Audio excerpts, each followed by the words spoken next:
వి gold trusted gold buyers తాకట్టులో ఉన్న బంగారాన్ని విడిపించి ఈ రోజు ఉన్న మార్కెట్ ధరకే కొనబడును. మరిన్ని వివరాలకు సంప్రదించండి 77107720. నా కొడుకు చెల్లెలు లేచపోయి అంగన్వాడీ స్కూల్లో వదిలిపెట్టిందయ్యా. ఇంకా వదిలిపెట్టి ఇంటికి వచ్చింది. 9:30కి వదిలిపెట్టి ఇంటికి వచ్చింది.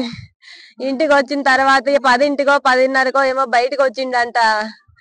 ఆ తర్వాత ఎటు పోయిండో వాళ్ళు పట్టించుకోలేదు. అయ్యా అంగన్వాడీ వాళ్ళు పట్టించుకోలేదు.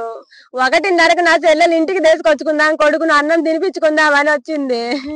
బల్లేకొచ్చి నా కొడుకు ఏడంటే నీ కొడుకు ఇంటికి రాలేదా అని అంటారంట. వాళ్ళు పిల్లోడు పోయిందా నా చెల్లెలు పోయేదాకా వాడు బల్లో ఉండడా ఎవరన్నా దేశా పోయిందా అనేది కూడా వాళ్ళు మాకు ఇన్ఫార్మ్ చేయలేదు.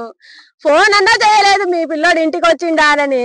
ఇంటి దగ్గర వదిలిపెట్టాల్సిన రెస్పాన్సిబిలిటీ వాళ్ళదే, కానీ రోజు చేస్తారు. ఆ రోజు మాత్రం ఫోన్ చేయలేదు. పిల్లోడు ఇంటికి వచ్చిండా లేదా అన్నం తిన్నడా అని ఫోన్ అన్నా చేయలేదు.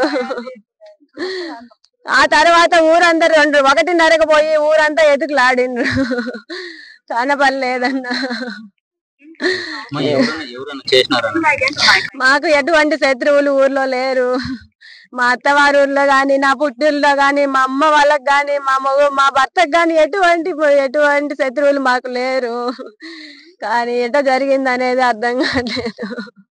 అంగన్వాడీ నుంచే మిస్ అయ్యాడు అబ్బాయి. అంగన్వాడీ వాళ్ళ నిర్లక్ష్యం వల్లే నా కొడుకు ప్రాణం పోయింది.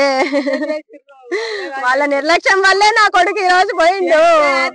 ఆడ ఉన్నదే 5 మంది పిల్లలు, 2 స్టాఫ్ ఉన్నారు. 2 స్టాఫ్ 5 మంది పిల్లల్ని చూసుకోలేక వాళ్ళు నా కొడుకుని కాజేసినారు.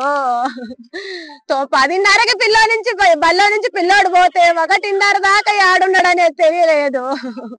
ఇంటికి వచ్చిండా అని ఫోన్ అన్నా చేయలేదు మీ పిల్లడు. ఆయమ్మ వచ్చి బయటికి పోయి వచ్చి ఆయమ్మ సురేఖ వాళ్ళ అబ్బాయి ఏడంటే ఇంటికి పోయింటల్లే అన్నది, కానీ ఫోన్ చేయలేదయ్యా. సురేఖ మీ అబ్బాయి ఇంటికి వచ్చిండా అని ఫోన్ చేసినా అప్పుడైనా పోయి తీసుకొచ్చుకునేది నా చెల్లెలు ఎత్తుకులాడుకొని.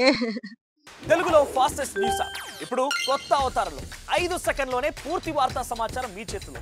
సోషల్ మీడియా ట్రెండ్స్ మీ కళ్ళ ముందుకే live TV and voice search options తో ఇప్పుడే డౌన్లోడ్ చేయండి. యాప్ లింక్ డిస్క్రిప్షన్ లో ఉంది.